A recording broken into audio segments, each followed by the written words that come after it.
championship coaching to as a in essence. What do you and what's the wisdom for these guys? Preparing for the big moment.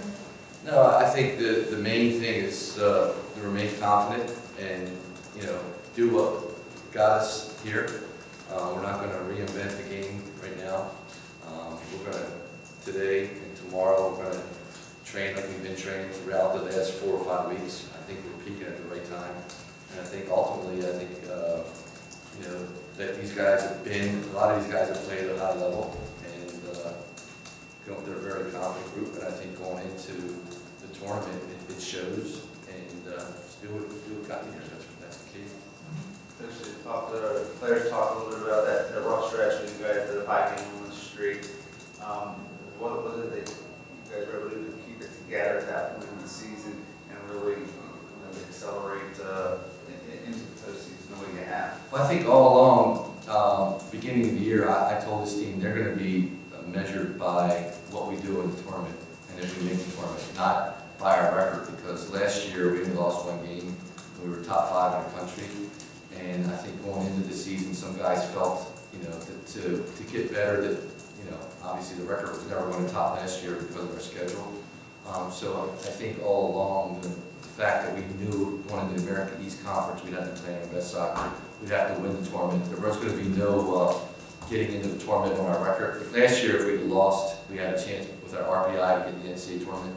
This year, we knew we'd have to win the American East, and to go further, we'd have to get to the 3rd round. So I think when you have a veteran group like these guys that were up here, they understood that coming into November was going to be having to play our best soccer, and it didn't really matter at that point what happened back when we had a rough stretch. And to their credit, they understood that. The word underdog's been thrown around, but if you look at your resume, you're a pretty proven second team now. Yeah, and that's what's a big game. And I think most of the people that we deal with on a normal basis, you guys are more aware than. I mean, we've talked to people in other towns, and they talk about UMBC as this big underdog. But what I said last year, all year long, we were top 5 RPI. We could have got a higher seed.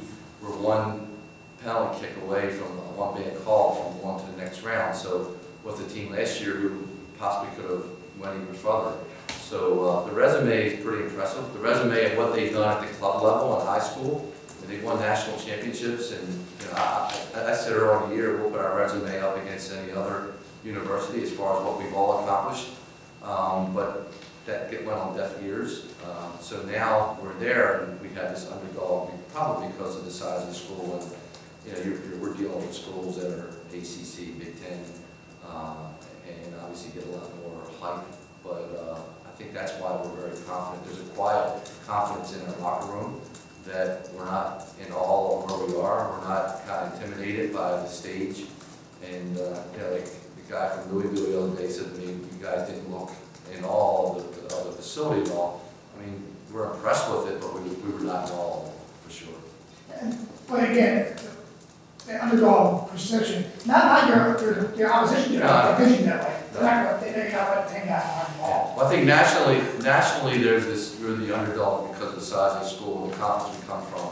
But that's not something that we feed off. We don't feed off that we're the underdog. We feel like we belong. We should have been here last year, and we all along from day 1 this year, our goal was to be where we are today and go further. So our goal was to go further, not we're all of a sudden this is like we're overwhelmed by where we are. You don't feel like you're playing without some money. You feel like you still got a lot to do. Yeah, and we feel like our goal at the beginning of the year was to get to the Final Four, and to a player and to a coaching staff, that was our goal. So I can't sit there and tell you that every year I've been here at UMBC, that's been our goal. Our goal was to get to the NCAA tournament in years past. This year our goal was to get to the Final Four. So we're 1 game away from accomplishing that goal. How frustrated was the end of last season and use as a motivation for this season? I mean, I was there when you guys got the draw last year, and it was just your jaws dropped like 16 seed. Yeah, I mean it was very frustrating. I couldn't tell you the reaction from myself to every player in the program when we were there. We expected a higher seed. For years that I've been involved in this, the RPI was always the #1 guideline. And our RPI was there, and all of a sudden people get into a room and they change things around to to where we're the 16th seed, and I couldn't get an answer. And the answers I did get were not satisfactory because of, it was just, they were playing around with us, and ideally, you work hard and you get that RPI, and at one point, we were like second RPI in the country, and then when a couple people get in a room, they change it around, and you're 16th, that's kind of demoralizing. And then when we did play the game, we didn't get a call that was clearly, I think everybody and anybody that was at the game knew that should have been a penalty kick. So yeah, I think that was a motivating force for us for this year, but that doesn't help the three guys who are currently playing pro soccer who gave it all and deserve it. This is a pretty good soccer group. Chemistry is very important with me, and this chemistry of this team is as good as any I've ever been around. I mean, they really are one really tight group, and I think that's what really helps us, because when we go into these towns, it's not about Omar, it's not about Mamadou, it's about the team, and I think we feed off of this Baltimore mentality that we have a little chip on our shoulder, and we always have to prove ourselves when we're playing against these other big schools and other areas, and they've had success having to play for that. And as I said the other day in the press conference, when we're in the locker room the other day, and I'm getting text messages that, this bar is packed, or this restaurant's packed, and people support us, and it's just not UMBC fans, it's Baltimore soccer community. We feed off of that, and it reminds me a lot of the 70s when we were playing in Seattle, and we knew that everybody in Baltimore was rooting for University of Baltimore, everybody was rooting for Loyola. I think in this town and in this state, we battle against one another, but when we have to go compete against somebody else, we all pull together and root for one another. That's been that way for years. Talk about my rosters, Salia's old guys from this area. Does that just say exactly just how good this area is when it comes to soccer? Oh yes, I mean it's well known that we've always created some of the best players that come out of this country, some of the best teams that come out of this country. I think in the last 10 years, if you look at just what Baltimore has done at the national level with their teams, we win probably more than any other town, and that's not always publicized. And these kids are products of this, of a system of, and it goes back to the 70s, the 60s, where we've always had great soccer here. And when they're now all playing together, it's what happened in the 70s when we all played together. The University of Baltimore Loyola, we won national championships, and we were fortunate that a lot of situations happened to get them all to come back here, and it was the perfect storm. One guy came, domino effect, another guy transferred in. And it's not saying that they were all really successful where they were, but when they all got back together, you can see they play for the school, they play for the town, they don't play for the name on the back of the jersey. What's the biggest challenge, Craig? The biggest challenge will be, to me, the fourth game on the road. We've really been doing a lot of traveling. It doesn't affect us, but it's another town. It's a quick turnaround. I was disappointed that we're not playing Saturday because all the other games are Saturday. It would give us another day, but that's not going to be an excuse. And I think the biggest, we watched tape on them. We're going to have a training session today that's very familiar to them, and it's going to be preparing us for Creighton. And I think once the game begins, it's not going to have any effect of the travel or who they are. And the venues, they have a good crowd. And the last game they played this week, the weather was brutal. But we expected the weather to be a little better. But I think the one thing about our group that it doesn't phase us that we're going to Creighton to play. Or I think some schools and some teams, they get caught up in all of that. I think we kind of thrive. Some of the guys on defense were talking about how, their goal for every game is to not allow a goal. But to go through 3 opponents without surrendering a goal in regulation, are you a little surprised by that? I am, and I'm not. I think that if you look at how we played early in the year, I am, because we gave up some pretty soft goals. Some of the games we lost, we gave up goals that were uncharacteristic of our team.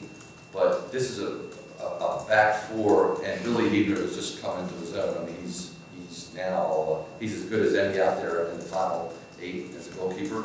But this back 4 has been together.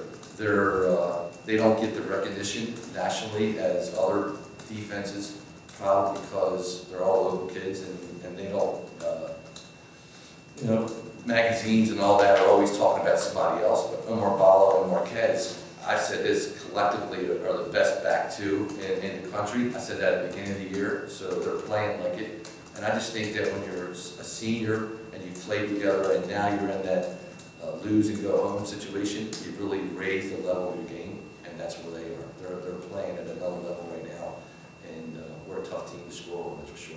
Is there anything specifically the defense is doing? I mean, are they anticipating passes? Or are they just retaining Well, possession? I think the thing they're doing more now is they're staying home a little bit more. They're defending, where earlier in the year we like to attack. So there's times Jordan Becker or Spencer Williams would be going forward, getting caught up in transition. Omar and Marquez would be maybe out of position a little bit, more in tune to make a mistake, concentration level, and we give up a goal. You know, Billy wasn't in the goal earlier in the year. There might have been miscommunication with the other goalkeeper. So now it's solid. It's solid back there. And for you to score on us now, it's going to take a great goal. It's psychological when you guys score that first goal. Teams know they're in trouble. Yeah. And that's really, I think that really, because we always preach offense, and we're very confident that we're going to score a goal. And I think that helps because as much as we're defending here and not giving up a goal, our philosophy is that we're going to score a goal. So even if they should score a goal against us, we know that we can, you know, we're going to attack and try to score. But the fact that we're not giving up anything right now, psychologically has to really, you know, affect the other team because with the back four, it's a seasoned veteran group that's played together. And, you know, they played in that game together last year against Connecticut. They've been in the big games.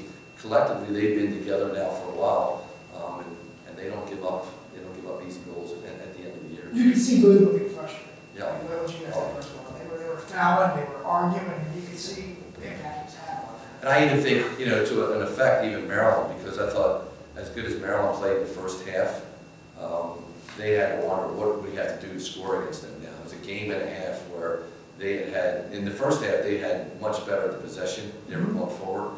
And in halftime, I even told the players, if you're Maryland now, you got to wonder what we have to do to score. And I think that's the second half. We played much better, and I think it kind of wore on them. So I think each team, each game, if you're playing, and I know as a forward, you know, you're playing, you got to wonder what do we have to do to score here because we had opportunities, we had chances. What a save! This guy's tough to get back, to get behind. You know, that speed in the back with Marquez and Omar, there's nobody in the country as fast as them two collectively. So we're not going to give up a breakaway, that's for sure. You said earlier that, you know, this team is sort of built on the offensive philosophy of scoring a goal. Off the quarterfinals, though, you guys have only scored 2 goals in regulation. How much does that concern you? It does concern me, but I think, you know, when you're at this level, when you're at this stage of it, you win, you survive and advance. That's the great, I think most of the coaches have said that for the NCAA tournament.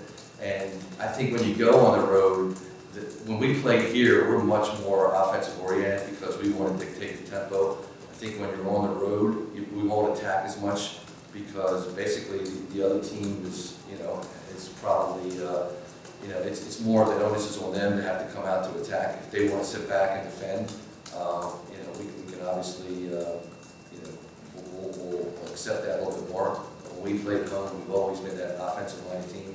But when you're playing teams now that are nationally ranked and highly seeded, you're probably going to be a little bit more cautious than you would if you were playing home. And that's just the philosophy, I think, in soccer in general. Do you get a practice out there?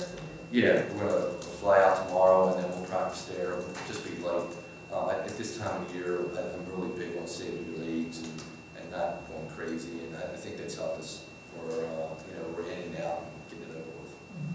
You mentioned the quiet confidence that this team has. Do you think it helps with these road games and the high number of road games you've had this season? Yeah, I mean, if you look at the history of what we've done, you know, as I said, this NCAA tournament, we have not lost a game. We haven't advanced, we've tied and lost in shootouts. And I think that gives you definitely a confidence that, you know, we went to William & Mary and played great. We went to Princeton a couple of years ago and played great. You know, we've been on the road now. And when you win at Maryland, you know, the atmosphere we had, I mean, that gives you a confidence. So I think going out there